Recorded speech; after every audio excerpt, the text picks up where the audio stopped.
At the Canadian Embassy in Washington, D.C., an American journalist launches into a tirade of insults at a Canadian woman over a trivial mistake. Confident that he can effortlessly belittle her, his arrogance quickly dissipates upon discovering her true identity, leaving him shaking with fear. Before immersing yourself in this unforgettable tale, show your national pride by commenting Canada. Remember to like and subscribe for more gripping stories. The press room at the embassy buzzes energetically.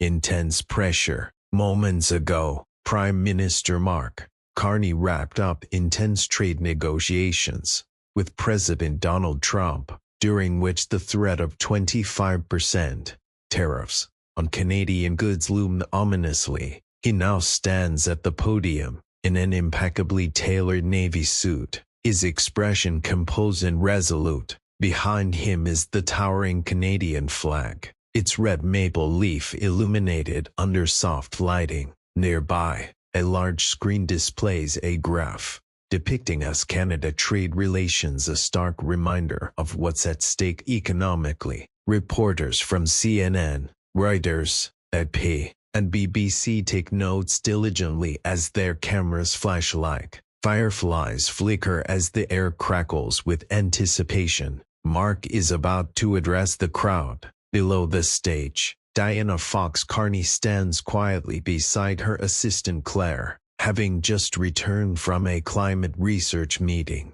Her sharp eyes and thoughtful gaze are fixed on Mark's every move, while her tailored blazer sports a small Canadian flag, paying a subtle homage to her homeland. The atmosphere of quiet pride quickly shatters when an abrasive voice pierces through the murmuring audience. "Hey, watch where you're going. It's Jim, a cameraman for Fox News," casting an irritated glare in Diana's direction.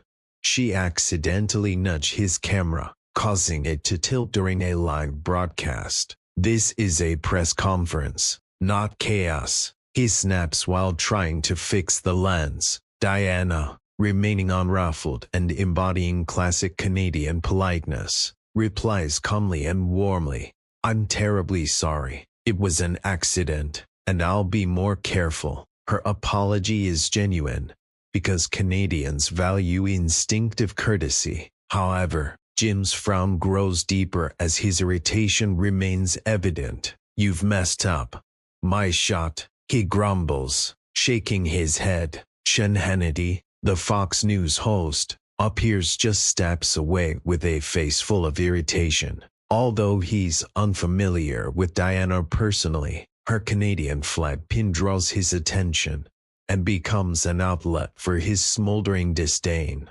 "Typical Canadian," he sneers loudly enough to attract nearby ears. "You people always mess things up and think saying sorry makes it right," he continues condescendingly. "Is this some kind of game to you? We're running a professional operation here." His contemptuous words cast a hush over those around him as they absorb the reproachful atmosphere.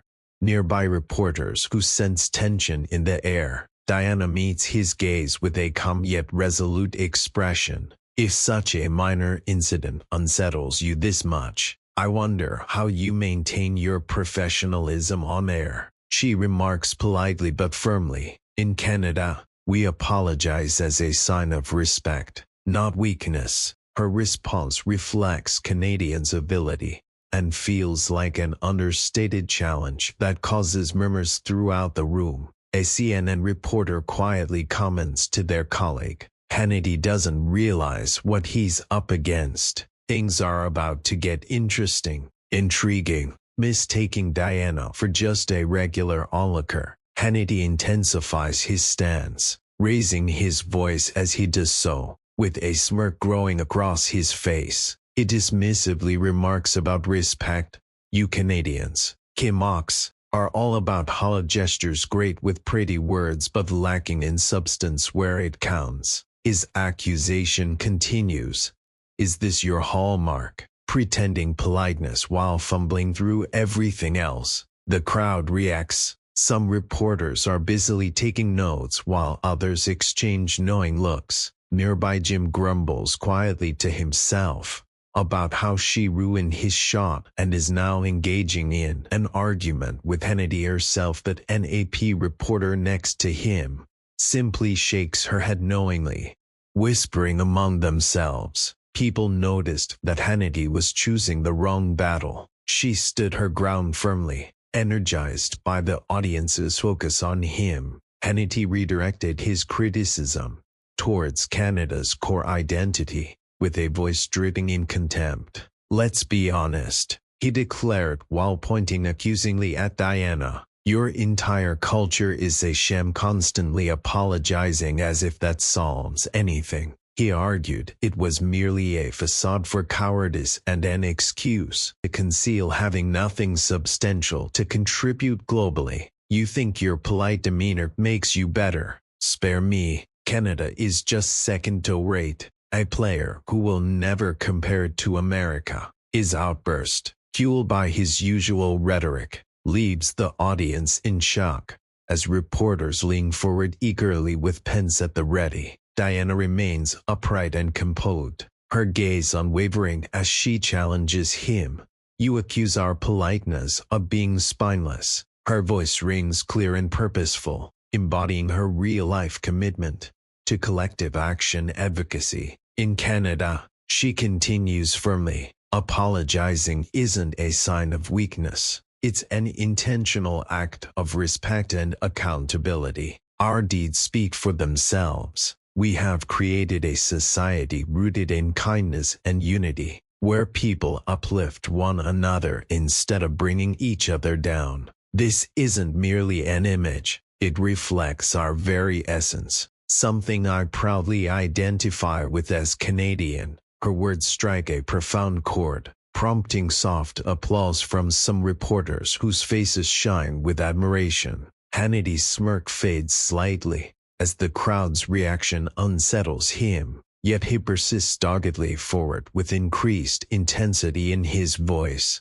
"Proud," he scoffs while stepping nearer. "Proud of what? Playing at being the world's moral compass. Rephrase, as you continue to benefit from America's lead. Your entire nation is heavily influenced by us in economic, cultural aspects, and being without our markets, protection, and strength, you'd struggle significantly, and you're well aware of that fact." His aggressive demeanor causes the atmosphere to tense up. A BBC reporter whispers to a colleague that he's overstepping boundaries, while she's deflecting his remarks more adeptly than anticipated. At this point, Claire, Diana's assistant, interjects assertively with narrowed eyes, saying, "You owe an apology for disparaging our country," clearly pointing out he's crossing limits. Hannity gestures dismissively. "Who are you to lecture me?" he retorts sharply. "Canadians,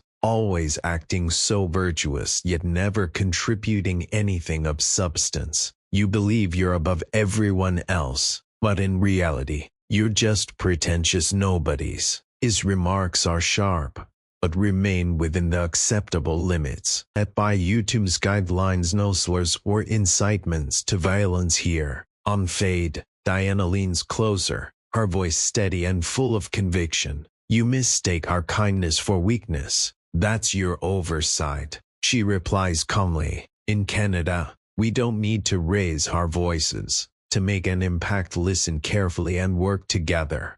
Stand together. This unity is the reason our country prospers, not because we're the loudest, but because we stand as one. You might ridicule us for apologizing, yet these apologies embody a strength that seems beyond your understanding. Honestly, I prefer being part of a nation that prioritizes respect over tearing others down." The audience bursts into applause, while a Reuters reporter quietly comments, "Hannity's undermining himself. She's transforming his criticism into Canada's badge of honor." Meanwhile, on stage, Mark Carney responds serenely to press inquiries. His calm demeanor maintains our economic stability. He continues confidently, his demeanor belying the gravity of the situation. The room grows quiet as attendees absorb his words and consider their implications. While these tariffs present challenges, we're committed to safeguarding Canadian interests and seeking mutually beneficial agreements with other nations. His response reflects careful consideration amidst uncertainty, presenting a vision for adaptation and resilience in changing global trade dynamics. Protect our interests. His reply, informed by his practical economic knowledge, is carefully considered, yet uncertainty looms as the unanswered questions linger. Nearby, Hannity capitalizes on the opportunity, his voice slicing through the crowd with precision. "Look at your prime minister up there." He jeers at Diana with a smug grin reappearing, stumbling and outmatched against Trump. "That's Canada for you. All talk but no backbone." He adds that while their leader clutches desperately at options, America leads decisively. The sharp remark strikes a chord. As Mark glances toward the ruckus, his attention uncertain, Diana, steadfast and composed, replies with a measured intensity. He's demonstrating respect and logic concepts that seem foreign to you. She calmly states, "In Canada, we don't resort to shouting as a cover for emptiness. Instead, we craft solutions through conversation rather than fits of rage." Hannity's patience begins to unravel as he retorts sharply, exposing his penchant for losing composure under stress. "Dialogue, that's the path to defeat," he insists loudly. "You Canadians believe you're so clever and superior when in reality, rewrite this. Small nation that relies on the United States for support. Acknowledge it. You're dependent on our markets, power, and leadership." As tension builds in the room, a BBC reporter quietly comments, "Hannity seems to be unraveling. She's maintaining her composure better than he is." Mark hesitates momentarily while speaking from the stage, as he's distracted by the intensifying conflict below. His response to NAP reporter falters slightly and audience members begin whispering among themselves at his apparent discomfort. Recognizing Mark's difficulty, Hannity shifts gears, launching into a wider critique of Canada's identity. He remarked with mockery in his voice, "What does Canada have to be proud of?" He jeered at Diana, moving a step closer. "A small country with a fragile economy, depending on American markets like a parasite. You import our goods and rely heavily on our trade, yet dared to act as if you're equal partners." His criticism was pointed.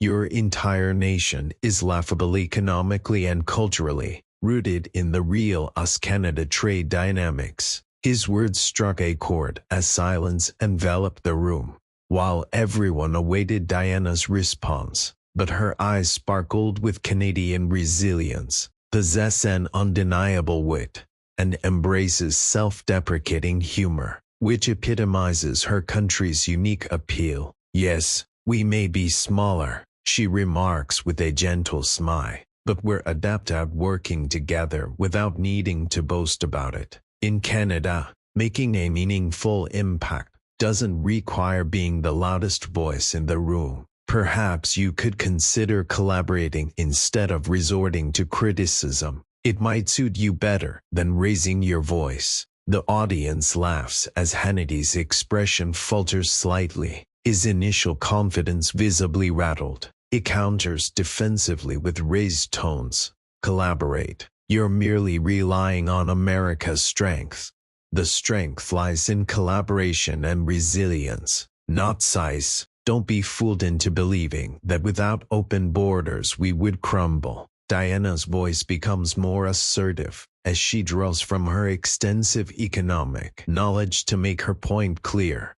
"Assuming we're merely a footnote is short-sighted thinking. Canada thrives on creating shared opportunities and forging partnerships with countries like the US, while maintaining our independence and integrity. Our true power comes from working together." supporting one another, and innovating for sustained growth even if we're considered smaller by some standards.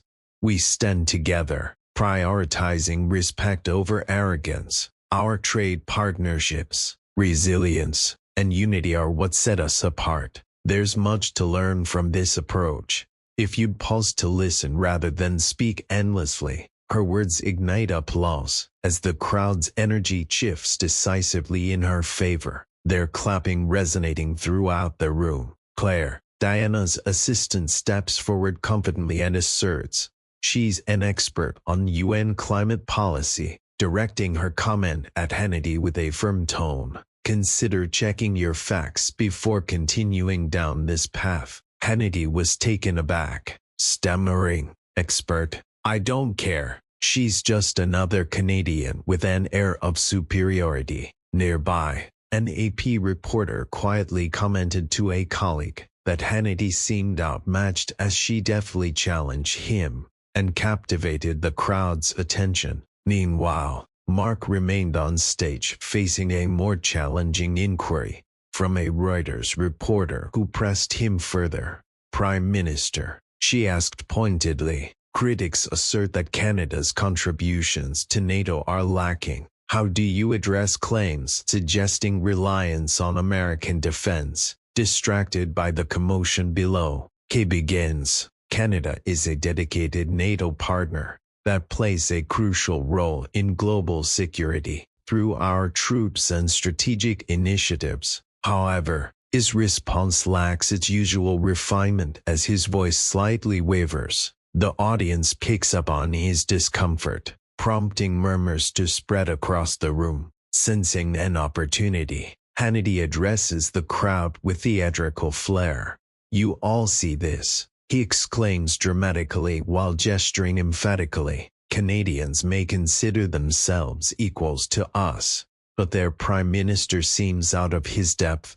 Up there, it's all talk, no substance, no strength, no backbone. This is why America leads and Canada follows." His efforts to rally the reporters, fueled by his flair for showmanship reminiscent of reality TV moments, briefly capture the room's attention. A few journalists nod along with his bold display. Diana remains unfazed and responds with humor that slices through the chatter like a knife. "No strength?" she asks wryly with a knowing smile. "We're strong enough to listen carefully, to build bridges and unite people," she continues confidently before adding pointedly, "Maybe you should try it, instead of raising your voice, just to drown out your own uncertainties." In Canada, calls that leadership. The crowd bursts into laughter, and Hannity feels his control over the room slipping away as frustration contorts his face. "Leadership,"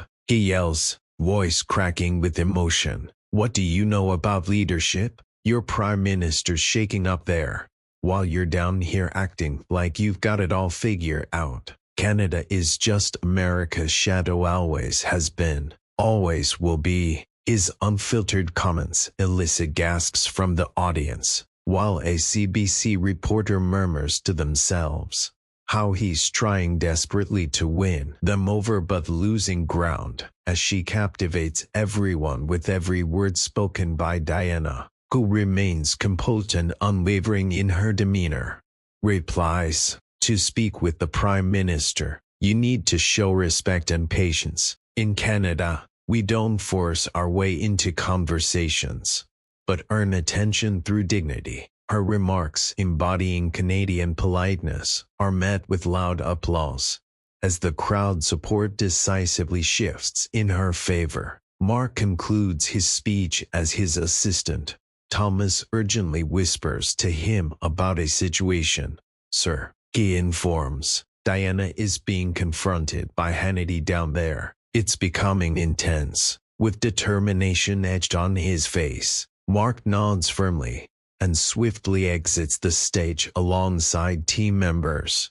Flanked by two security guards and Thomas, the crowd separates, cameras pivoting to capture the scene as flashes intensify. Hannity, noticing Mark's approach, believes it's his chance for a significant moment. He calls out with a wide grin, "Prime Minister Carney, Sean Hannity from Fox News here, great to meet you," he says jovially, "just having a light chat with this Canadian gentleman. Nothing major." Unfazed, Mark continues past him directly toward Diana, concern evident in his eyes. "Diana," he asks gently but firmly, "are you all right? What's happening?" As he speaks these caring words, Hannity's smile diminishes into perplexed silence.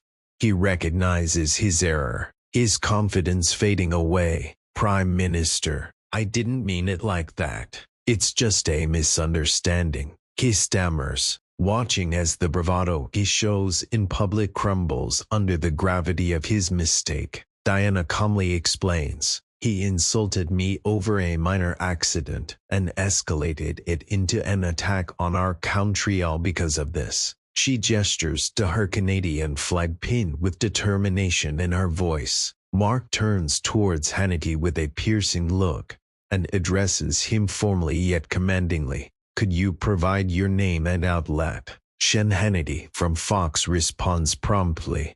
"News," Hannity responds, his voice wavering as he hopes for some leniency. Mark nods slowly, letting the moment sink in before speaking again with a deliberate tone. "I appreciate you covering our press conference," he begins calmly, "but I'm curious why you felt justified in insulting my wife and disparaging our nation over an accident. Is this your definition of journalism?" The room falls into silence as Hannity becomes noticeably unsettled, muttering weakly, "I didn't realize she was your wife. I thought it was just a joke." A Reuters reporter leans towards a colleague to whisper that Hannity seems to have chosen the wrong person to target today. He's clearly thrown off balance now.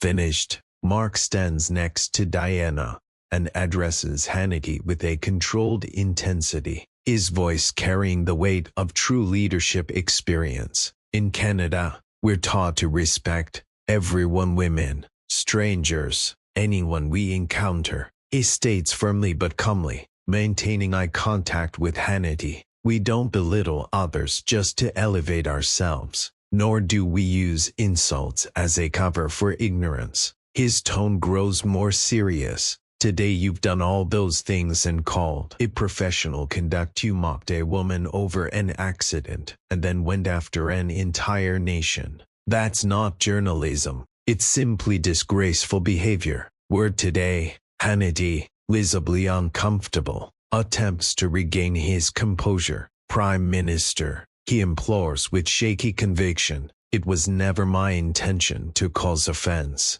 I let the moment get ahead of me and spoke out of turn. I'm sincerely sorry for any disrespect." Mark interrupts firmly but calmly. "Losing control doesn't justify undermining the dignity of individuals or countries. In Canada, unity is fostered through empathy and equality, because we hold that truth surpasses prideful ignorance. People to denigrate, and today you've realized the harm in that." The crowd becomes restless, sensing a shift in momentum, as Mark faces the reporters with newfound determination. "We're not here to incite conflicts or claim superiority," he declares firmly, his words reminiscent of his 2018 G7 trade statements. "Our mission is to show the world that respect is universal among us all. Although Canada may not be one of the largest nations, our strength lies in supporting each other and upholding truth along with values we hold dear. Our economic success stems from this unity because we work together and stand strong. Our unity is our strength, and that's something worth remembering." The audience continues to applaud as Hannity exits the room, visibly affected by Mark's words. With a composed demeanor, Mark returns to the podium and addresses the crowd once more. "Let this be a reminder that true resilience comes from understanding each other and building bridges, not walls. Performance into something remarkable." The crowd erupts with applause as a CNN reporter quietly comments on the scene. Carney has just delivered an exemplary lesson in dignity to Hannity, and Diana stands beside Mark, smiling softly as her hand gently touches his, a subtle sign of their unity. As they turn away from the stage, the Canadian flag behind them shines brightly under the lights, embodying their nation's steadfast spirit. Following this eventful act, lively discussions fill the press room. Reuters proclaims that this confrontation is destined for front-page headlines worldwide. Mark and Diana Carney have showcased Canada's pride magnificently by transforming what could have been petty theatrics into an extraordinary display. Transform an insult into a celebration of national character. The Associated Press highlights that while Hannity attempted to intimidate them, the Carneys demonstrated Canada's unrivaled strength, deeply founded on unity and mutual respect. CBC proudly declares, "This moment showcases our commitment to politeness, unity, and resiliency, a defining chapter in Canadian identity." Journalists rushed to document this inspiring story as their cameras captured Mark and Diana exiting amid thunderous applause, their silhouettes framed by the iconic maple leaf serving as a testament to Canada's enduring spirit.